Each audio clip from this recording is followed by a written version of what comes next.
गांव में एक निर्धन व्यक्ति रहता था।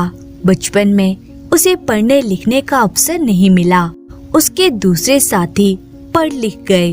जब वे जवान हुआ तो उसे अपने साथियों को देखकर बहुत दुख हुआ। वे सोचने लगा कि यदि वह पढ़ा लिखा होता तो आज दूसरे लोगों की तरह ही विचारवान होता।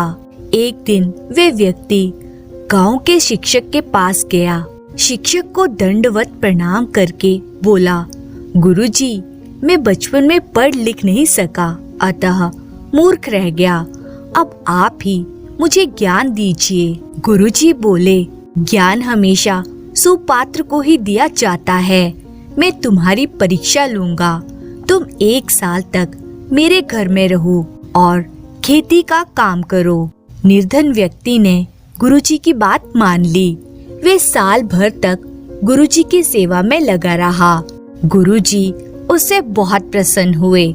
साल बीत जाने पर उन्होंने उसे अपने पास बुलाया और कहा, शिष्य, मैं तुमसे बहुत प्रसन्न हूँ। मैं तुम्हें 3 शिक्षाएं देता हूँ। निर्धन व्यक्ति ने कहा, गुरुजी, आप कृपा करके अवश्य ही वे शिक्षाएं दीजिए। गुरुजी ने उस आदमी को शिक्षाएं देते हुए कहा, शिष्य, पहली शिक्षा यह है कि घी बहुत सारवान वस्तु है। दूसरी शिक्षा यह है कि राजा को रात में नहीं सोना चाहिए।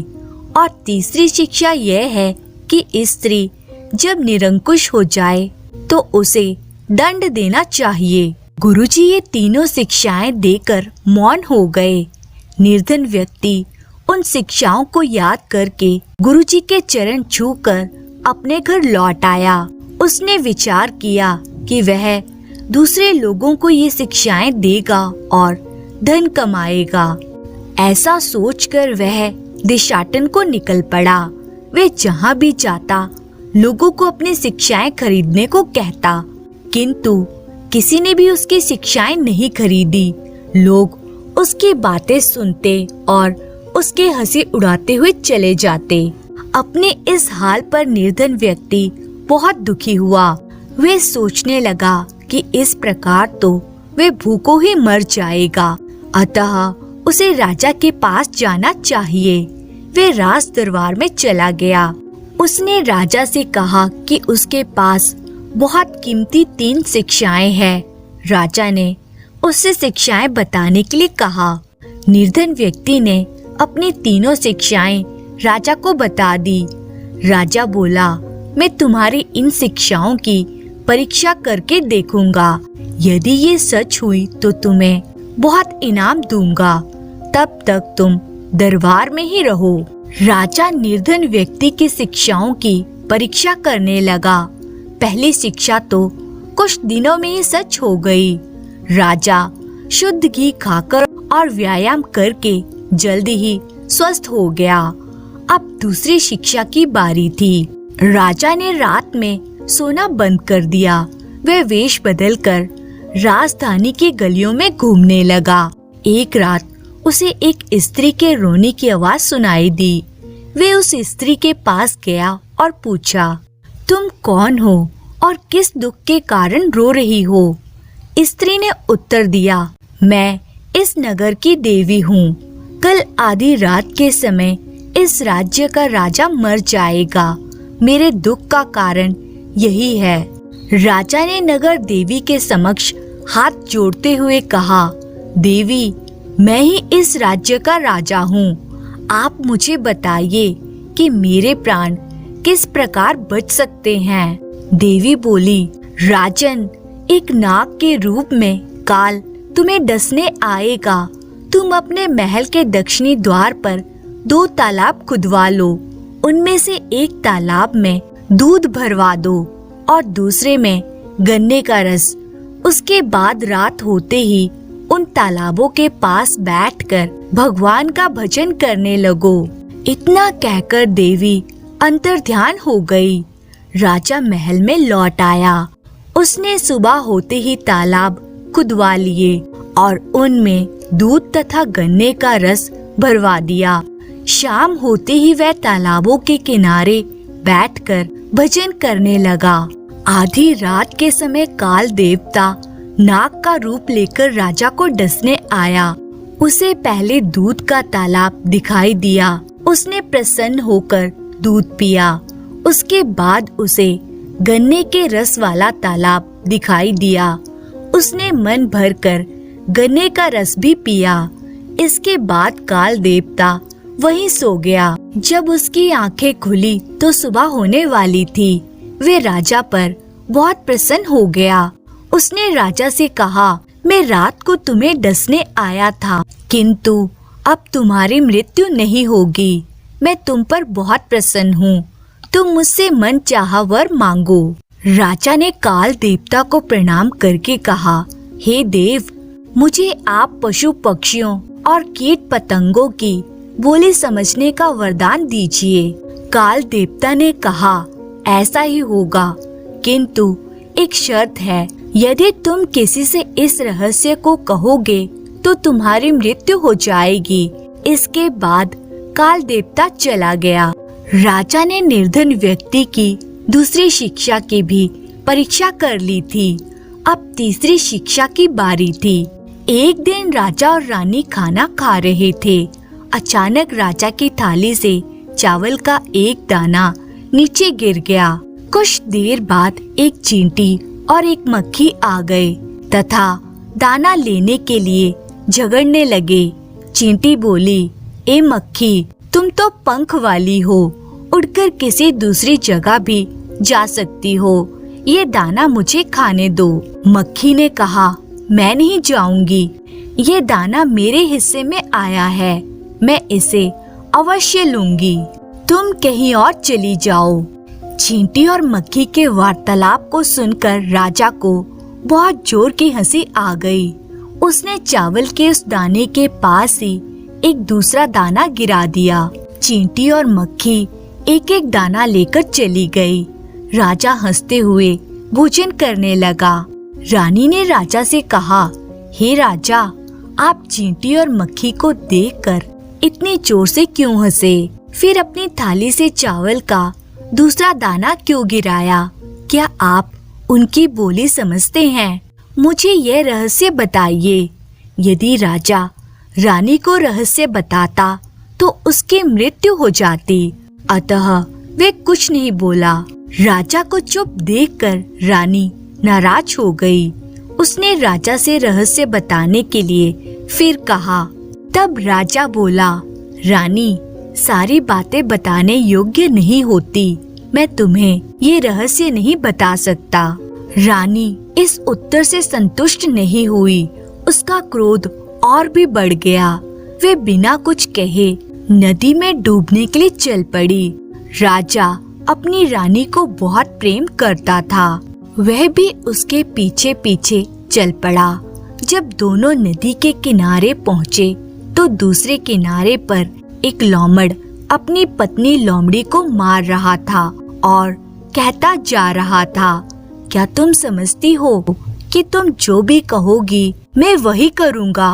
क्या तुमने मुझे इस देश का राजा समझा है, जो अपनी रानी के मुंह में अंधा होकर उसके पीछे पीछे चला आ रहा है?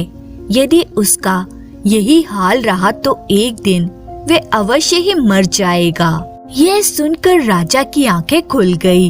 वे रानी को नदी तट पर ही छोड़कर राजमहल लौट आया।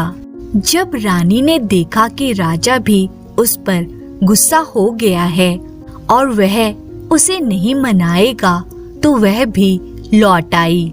राजा ने उस निर्धन व्यक्ति को दरबार में बुलाया और कहा, तुम्हारी तीनों शिक्षाएं सही है, अब मैं तुम्हें इनाम दूंगा। राजा ने निर्धन व्यक्ति को बहुत सा धन दिया। वे निर्धन व्यक्ति धनी होकर अपने गांव लौट आया और खुशी से अपना जीवन बिताने लगा। धन्यवाद।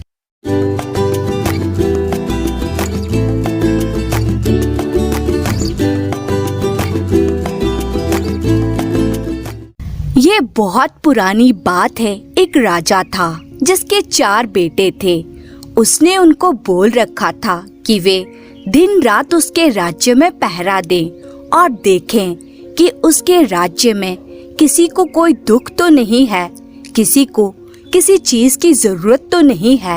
एक सुबह की बात है कि सबसे बड़े राजकुमार को पहरा देते समय एक जोगी मिल गया।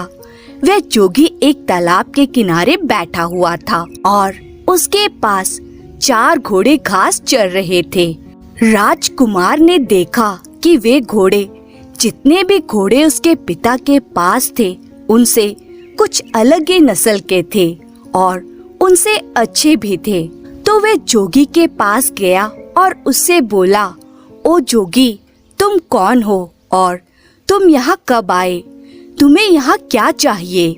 जोगी बोला, मुझे तुम चाहिए। राजकुमार ने आश्चर्य से पूछा, मैं क्यों? मैं इस देश के राजा का सबसे बड़ा बेटा हूँ। मेरे पिता ने मुझे इस देश की देखभाल करने के लिए कहा है कि मैं ये देखूं कि किसी को किसी चीज की जरूरत तो नहीं है। तो तुम यह बताओ कि तुमको किसी चीज की जरूरत तो नहीं है। जोगी ने फिर वही जवाब दिया, मुझे केवल तुम चाहिए और कुछ नहीं। जोगी बोला, अगर तुम्हें कुछ चाहिए तो तुम मुझे बताओ, मैं तुम्हारे लिए वे लाकर दूंगा। राजकुमार बोला, ओ जोगी, मैं तुम्हारे इन बढ़िया घोड़ों में से एक घोड़े पर सवारी करना चाहता हूँ। जोगी बोला, ठीक है, तुम अपनी सवारी के लिए कोई एक घोड़ा ले लो, पर ध्यान रखना कि शाम होने से पहले पहले इसे यहाँ वापस ले आना।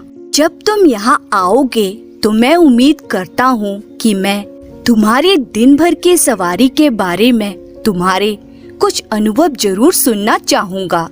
राजकुमार ने एक घोड़ा चुना और उस पर सवार होकर चल दिया। जैसे ही राजकुमार उस घोड़े पर चढ़ा तो उस घोड़े ने तो बहुत तेजी से भागना शुरू कर दिया और वे एक जंगल की तरफ जा रहा था। वे एक सब्जी के बगीचे के पास जाकर रुक गया। उस बगीचे के चारों तरफ ऐसी बाड़ लगी थी कि उसके अंदर कोई नहीं घुस सकता था। राजकुमार जंगल की तरफ कुछ दूर और गया और फिर वहां से लौटने लगा। जब वे वापस लौट रहा था तो उसने देखा उस सब्जी के बगीचे के बाड़ में लगे सारे डंडे हंसिया बन गए हैं और बगीचे में से सब्जियां काट रहे हैं। यह देखकर उसे आश्चर्य तो बहुत हुआ, पर उसकी वजह उसकी समझ में नहीं आई कि ऐसा कैसे हुआ। वे वहां से चलकर जोगी के पास आ गया। जोगी ने उससे पूछा कि उसके घोड़े की सवारी कैसी रही, उसने रास्ते में क्या कुछ देखा। राजकुमार बोला, मैंने एक बगीचा देखा जिसके चारों तरफ एक ऐसी बाड़ लगी हुई थी जिसमें से अंदर जाना नामुमकिन था।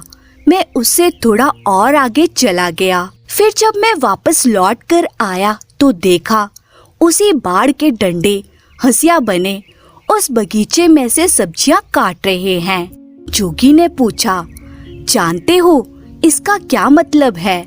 राजकुमार बोला, नहीं, मैं तो नहीं जानता। जोगी बोला, नहीं जानते? और तुम्हारे पिता ने तुमको इस राज्य की देखभाल करने के लिए कहा है। जाओ, तुम पत्थर के बन जाओ।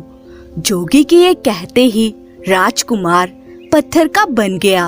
अगली सुबह राजा का दूसरा बेटा शहर की देखभाल के लिए निकला। वह भी उसी जोगी के पास पहुंच गया। उसने भी जोगी के बढ़िया घोड़े देखे तो वह भी उन बढ़िया घोड़ों को देखकर बहुत खुश हो गया। वह भी जोगी के पास रुका और उससे पूछा कि वह कौन है और वह कहाँ से आया है। जोगी बोला, मैं यहाँ इस देश में कुछ दिनों से घूम रहा हूँ। ये चारों घोड़े मेरे हैं। क्या तुम इनमें से किसी एक घोड़े की सवारी करना चाहोगे? कल राजा का सबसे बड़ा बेटा यहाँ आया था। उसने इनमें से एक घोड़े की सवारी की थी, पर जब वह वापस आया तो जो कुछ उसने रास्ते में देखा था वह उसका मतलब मुझे समझा न सका। इसीलिए मैंने उसको पत्थर का बना दिया। राजकुमार बोला, अच्छा, मगर उसने ऐसा क्या देखा जिसे वह तुम्हें समझा नहीं सका? तब जोगी ने उसे बताया कि उसने क्या देखा था और ये वादा किया कि अगर वह इस बात को उसे समझा सका कि वे डंडे हंसिया में क्यों बदल गए थे तो वह उसके भाई को जिंदा कर देगा। राजकुमार बोला, जोगी, तुमने तो ये बहुत ही मुश्किल सवाल पूछ लिया। जब मैंने उसे देखा ही नहीं जिसके बारे में तुम मुझसे पूछ रहे हो, तो मैं उसे तुम्हें कैसे समझा सकता हूँ? हाँ, अगर मैं तुम्हारा एक सुंदर घोड़ा ले जाऊं और यह सब देख कर आऊं तो शायद मैं तुम्हें समझा सकूं। जोगी ने उसको इजाजत दे दी और वह एक घोड़ा लेकर वहाँ से चला गया। वह घोड़ा भी उसको एक जंगल की तरफ ले गया। वहाँ जाकर उसने देखा कि नई पैदा हुई बछड़ी अपनी माँ को दूध पिला रही थी। वह बहुत देर तक इस अजीब दृश्य को देखता रहा और फिर जोगी के पास लौट आया। जोगी ने पूछा, तुमने रास्ते में क्या देखा? राजकुमार ने उसे बताया कि उसने देखा कि नई पैदा हुई बछड़ी अपनी माँ को दूध पिला रही थी। जोगी ने उससे भी पूछा, क्या तुम बता सकते हो कि इसका क्या मतलब हुआ? राजकुमार बोला, मैं नहीं जानता। राजकुमार उसके इस सवाल का जवाब नहीं दे पाया और उसने उसे भी पत्थर का बना दिया। तीसरी सुबह तीसरा राजकुमार शहर की देखभाल के लिए निकला और वह भी जोगी के पास आया। वह भी उसके घोड़े देखकर आश्चर्यचकित रह गया। जोगी ने उससे बात की तो पता चला कि यह भी राजकुमार था और अपने दोनों बड़े भाइयों की खोज में निकला था। उसने उसको बता दिया कि उसके दोनों बड़े भाइयों के साथ क्या हुआ। फिर उसने बाद में उससे यह भी कहा कि वह उसके दोनों भाइयों को जिंदा कर देगा अगर वह यह बता दे कि बाड़े के डंडे हंसिया में क्यों बदल गए थे और नई पैदा हुई बछड़ी अपनी माँ को दूध क्यों पिला रही थी। राजकुमार बोला, बहुत बहुत धन्यवाद। अगर आप मुझे अपना एक घोड़ा दे दें तो मैं इन अजीब चीजों को देखकर आ सकता हूँ और तब शायद इसका मतलब आपको समझा सकूं। जोगी बोला, हाँ हाँ, क्यों नहीं, तुम मेरा घोड़ा ले जा सकते हो। राजकुमार ने एक घोड़ा लिया और उस पर सवार होकर चल दिया। वह घोड़ा भी उसको जंगल की तरफ ले गया, जहाँ उसने देखा कि एक आदमी अपनी पीठ पर लकड़ियाँ लादे लिए जा रहा है। वह केवल उन्हीं लकड़ियों से संतुष्ट नहीं है जो उसने इकट्ठी कर ली हैं, बल्कि वह रास्ते में पड़ी और भी लकड़ियाँ उठाता जा रहा है। राजकुमार ने सोचा, इसका क्या मतलब हो सकता है? जब मैं जोगी के पास पहुंचूंगा तो मैं जोगी को इसका क्या मतलब बताऊंगा। अफसोस यह राजकुमार भी इस दृश्य का मतलब समझाने में नाकामयाब रहा और जोगी ने इसको भी पत्थर में बदल दिया। अगली सुबह राजा का चौथा और आखिरी बेटा शहर के देखभाल के लिए और अपने भाइयों को ढूंढने के लिए निकला तो वह भी जोगी के पास आ पहुंचा। उसने जोगी को प्रणाम किया और उससे पूछा कि क्या उसने उसके 3 भाइयों को देखा है। जोगी बोला, हाँ देखा है, कहकर उसने एक तरफ इशारा करते हुए उससे कहा कि देखो, तुम्हारे तीनों भाई ये खड़े हैं। मैंने ही उनको पत्थरों में बदल दिया है क्योंकि उन्होंने पास के जंगल में जो कुछ देखा था वे उनको मुझे समझा नहीं सके, पर मैं उनको जिंदा कर सकता हूँ अगर तुम मुझे उन सब का मतलब समझा दो तो। इसके बाद उसने उन उन राजकुमारों द्वारा देखे हुए तीनों दृश्य उसको बता दिए। राजकुमार बोला, अगर आप मुझे अपना एक घोड़ा सवारी के लिए दे दें तो शायद मैं उनका मतलब बता सकूं। मैं खुद उस जंगल में जाकर उनको देखना चाहता हूँ। जोगी ने उसको इजाजत दे दी और राजकुमार उन घोड़ों में से एक घोड़ा लेकर जंगल की तरफ चल दिया। जब वे जंगल में पहुंचा तो वहाँ उसने एक तालाब देखा जिसमें से पानी बह बह कर निकलकर दूसरे तालाबों को भर रहा था। उस समय वे बड़ा बाला तालाब खाली था क्योंकि उसका सारा पानी उन छोटे तालाबों को भरने में लग चुका था। शाम को जब वे जोगी के पास लौटा तो जोगी ने उससे भी वही सवाल किया कि उसने रास्ते में क्या देखा और उसका क्या मतलब था। यह राजकुमार भी जोगी के इस सवाल का जवाब देने में नाकामयाब रहा तो जोगी ने इसको भी पत्थर में बदल दिया। जब राजा को पता चला कि कई दिनों से उसके चारों बेटों में से किसी का भी कोई पता नहीं है तो उसको शक हुआ कि उसके बेटों पर जरूर ही कोई मुसीबत आ पड़ी है। अब वे खुद उनको ढूंढने के लिए निकल पड़ा। ढूंढते ढूंढते वे भी जोगी के पास आया। उसने भी जोगी से पूछा, जोगी जी, क्या आपने मेरे चारों बेटों को कहीं देखा है? जोगी ने एक तरफ खड़ी 4 पत्थर की मूर्तियों की तरफ इशारा कर दिया। राजा यह देखकर सकते में आ गया। जोगी बोला, मैंने ही उनको पत्थरों में बदल दिया है क्योंकि वे मुझे जंगल में देखे हुए कुछ दृश्यों के मतलब नहीं समझा सके।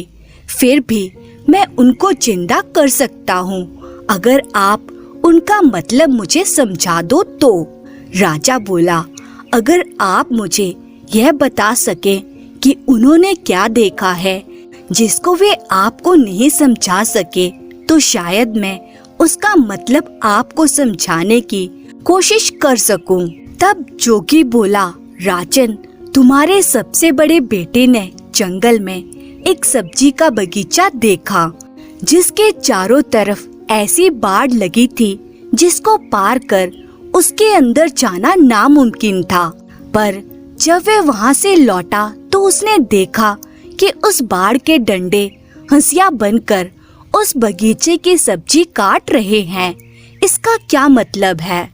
राजा बोला, यह एक ऐसे आदमी की तस्वीर है जिसके पास कुछ पैसा सुरक्षा के लिए रखा गया हो और जब उस पैसे का मालिक अपना पैसा उससे वापस मांगने आया हो तो उस आदमी ने उसके पैसे को या तो कहीं छिपा दिया हो या फिर उसे खर्च कर दिया हो जिससे कि उस पैसे के मालिक को उसका पैसा ना मिल पा रहा हो।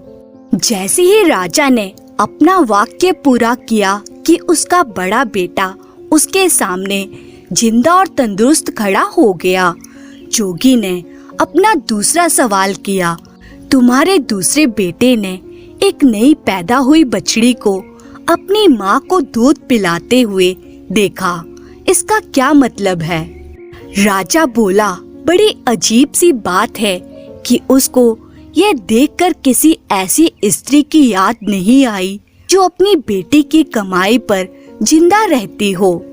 राजा की ये कहते ही उसका दूसरा बेटा भी जिंदा होकर उसके सामने आ खड़ा हुआ। तब जोगी ने अपना तीसरा सवाल पूछा, राजन, तुम्हारे तीसरे बेटे ने एक ऐसे आदमी को देखा जो अपनी पीठ पर लकड़ियां लादे लिए जा रहा था। वे अपने उस ढेर से संतुष्ट नहीं था और रास्ते में उसको और जो लकड़ियां मिलती जा रही थी वह उनको भी उठाता जा रहा था। इसका क्या मतलब है? यह इस बात को बताता है कि कुछ लोग ऐसे होते हैं जो उनके पास जो कुछ भी होता है वे उससे संतुष्ट नहीं होते। उनको हमेशा ही और ज्यादा पाने की इच्छा बनी रहती है। जैसे ही राजा ने ये शब्द बोले कि उसका तीसरा बेटा भी जिंदा होकर उसके सामने आ खड़ा हुआ। अब जोगी ने अपना चौथा और आखिरी सवाल पूछा।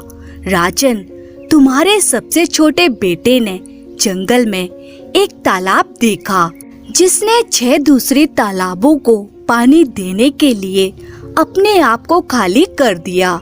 इसका क्या मतलब है? राजा बोला, जोगी जी, वे बड़ा तालाब दुनिया के उन आदमियों के समान है जो दूसरों को देने के लिए अपना सब कुछ खर्च कर देते हैं, पर बदले में उन्हें क्या मिलता है? कुछ भी नहीं। जैसे ही राजा ये बोला, उसका चौथा बेटा भी जिंदा होकर उसके सामने आ खड़ा हुआ। राजा और उसके चारों बेटे खुशी खुशी अपने महल वापस लौट आए।